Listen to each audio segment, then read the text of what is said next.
tan, buzzed haircut, probably brown, maybe blue eyes, not for sure. Pointy teeth, worked with Spielberg and Schindler's List. His name is Daniel Lucius.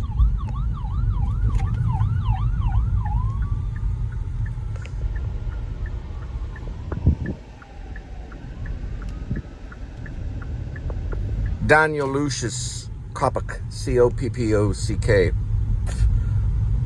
Born in England. Has literature on Jack the Ripper. Has literature on Jack the Ripper. And then a mock one called Jack the Lipper, which was a porn magazine that I would read. Jack the Lipper. But also literature on Jack the Ripper. Started off in New York, fake cop, got busted, did some time, got out, headed around different parts of the nation, blended in with some around here. Fake cruiser that looks exactly like another cruiser. And actually, the one that he used many of the times was, you guessed it, someone else's cruiser using their face ID with a mask.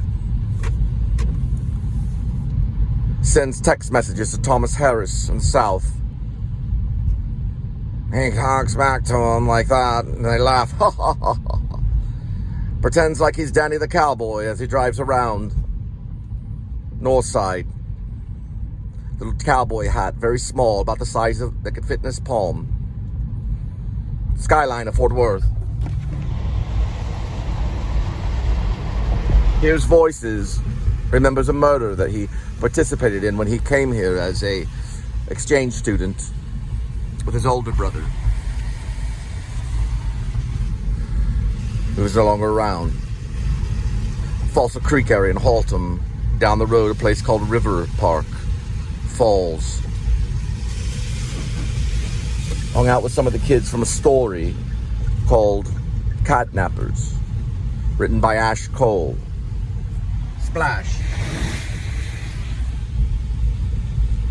Likes this song. Likes to listen to it. Pulls up at a restaurant. There is a young, well, he's not actually young, he's actually older, but he looks younger. Dishwasher. Kind of bends over a little bit when he walks. Takes him for a ride. Gets very Pulp Fiction, bring out the gimp with him to this song.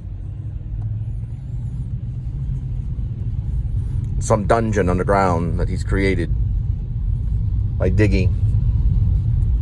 Probably has certification or schooling in digging underground, building things like bunkers and things like that, probably for a while. Likes to dig underground. Daniel Lucius Coppex is what he's known in the system. Has the same hacking abilities as someone like Zuckerberg, probably, or to that level. Could probably hack into the Pentagon and leave a smiley face. The door finds out because the FBI didn't know he existed, because most of his runs were in Shep's cruiser while Shep was asleep on his little powder. Shep lost Kathy a long while back. She left, never came back. He pretended she was there.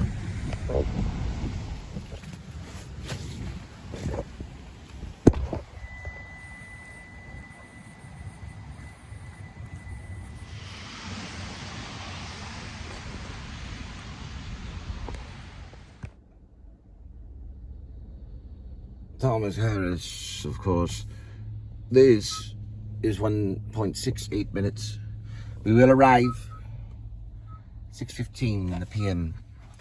Thomas Harris, of course, would talk something like this. I don't know the way that he really talks, but it's probably something like that, where it's real nasally and miss it. Something.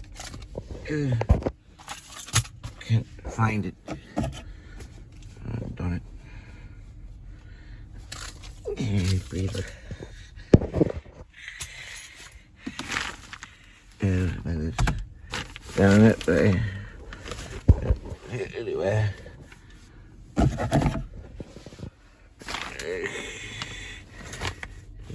There it is. He tells Brown the whole story. Thomas Harris, yes, a man, Hannibal Lecter, and Buffalo Bill.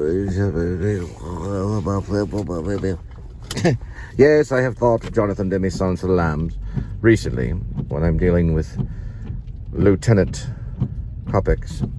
We learn eventually that there is no Lieutenant Coppex.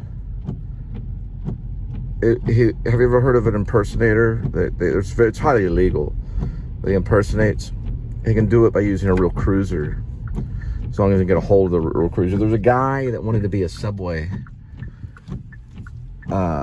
engineer, a subway, I guess you call it a subway driver, person that drives a subway. They didn't let him do it, so he kept hijacking these subways over and over and over again. He started doing it to buses when they moved him out of state. They put an ankle bracelet on him for a while, and then he finally got away and he went to another state and drove buses around illegally. And then they finally just put him away because he wouldn't stop hijacking transportation and doing it without a license. Same thing with Lieutenant Daniel Lucius Coppex. The only difference is he's got a little bit of a Hannibal Lecter in him in a way. Well, it's more a little touch of Ted Bundy in a way, but he also got a little touch of the other guy. Oh yeah, I know who you're talking about. Yes, the Dahmer. He's got a touch of the Dahmer, probably. And he does kind of, I guess, I don't know, write about it or stuff like that maybe. And he also pretends like he's this character called Daniel the Cowboy and goes around after the younger ones. He's like a really dangerous one. They haven't got him yet in the story. Of course, Jed Wilson doesn't really know about it because he, oh my gosh, it's a raccoon. Whoa. They can run. Jed Wilson doesn't really know about it until the dwarf finds out. Dwarf finds out because of online stuff. He probably had a website that he sent things to, something like Fiction Press. Probably sent it up there. Kind of a story, kind of like Shepherds of Alaska, but it's his own version. He'd probably call it like Danny the Cowboy and his friends, but it was like every other word was misspelled or something maybe. But not really every other word. It was probably the syntax was really off. But he did play Dungeons and Dragons as a kid with Craig and gave him a baptism, which he didn't let him come up from the water. That was a drowning. It's already in chapter 39 or so. I believe it's already posted. Everything's in segments on Facebook. The reason why is so the chapters can be manipulated. They can be touched and go, touched and go. I can have them and then they can come back up, and I can have them and they can come back up. Now I can do this, and then I can also feed them, airdrop them into the motherboard. And then I can also put them on this baby right here and airdrop it back into the Mac, or I can take it off of Facebook with this one. Beans, lava beans, lava beans. What is it? What type of beans? I don't know, I just made that up. He doesn't eat beans, but he does like barbecue. Oh dear. I wrote a, well, it never lifted off. I was at UNT using the computer, and I wrote something called In the Back Room with Jeff. It was about these like soul people that were barbecuing their victims, and victims had cocaine in them, so they could eat the meat and it would make them high. But it never lifted off. Then, like later on, this is way later on, I found out about the Virginia Tech playwright. Yeah, I know. It's a scary business. Okay, I don't know anything about Thomas Harris, but I wouldn't eat lunch alone with him, and probably neither would Jodie Foster. At least, of course, Hinckley was there, which they all three could have lunch together, because Hinckley's released on his own. He could explain to Jodie Foster, Jodie, I'm a big Taxi Driver fan, and I love Thomas Harris's work. Jodie's like, I know you do. And there'd be like Scott Glenn behind her with a Mac 10. Clarice.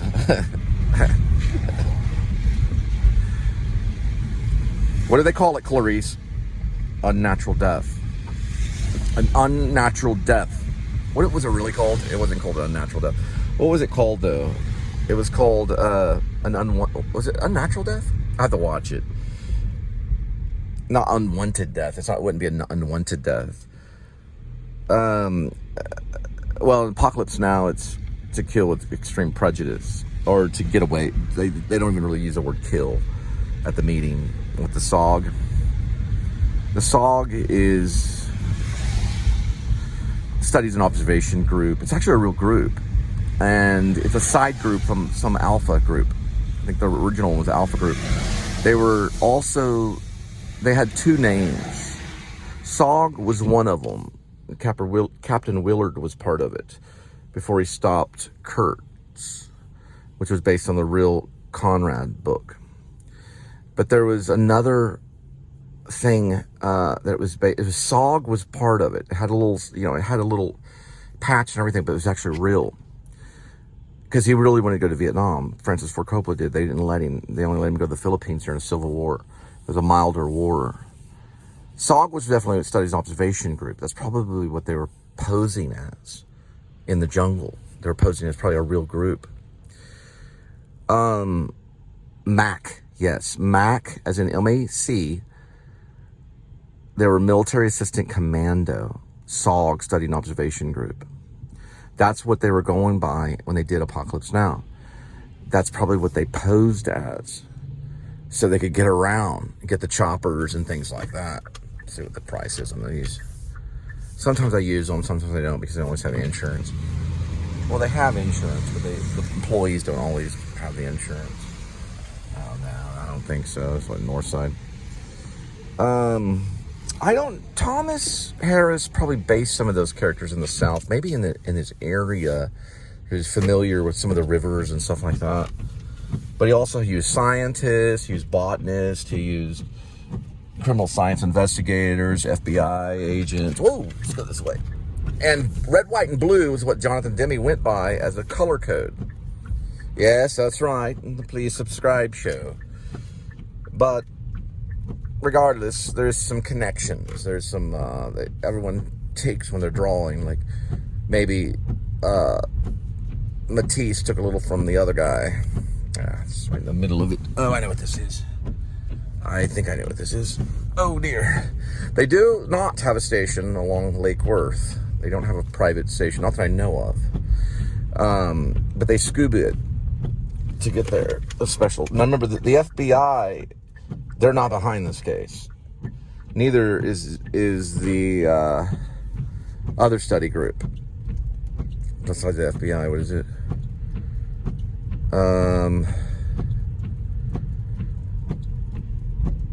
FBI is not. Here he is. All right. So there is one that's, well, it's not really one that's off the Lake Worth one that we know of. But it'd be like probably somewhat underground. Have like camouflage blinds on the top where you can't really see it. Probably underground filters and stuff. There probably is one. It probably has storage and archive. You got to remember, this is the area where money is actually printed. Not this area though. It's way down the way, but it's not too far from here. They print money, but they send it to the Federal Reserve. Let me see something right here. But anyway, this one is pure fiction, of course. Let's see.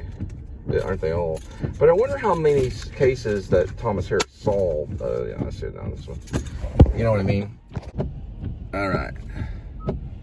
It's going to be 2.5 and then 9 minutes. We'll arrive at 6.6.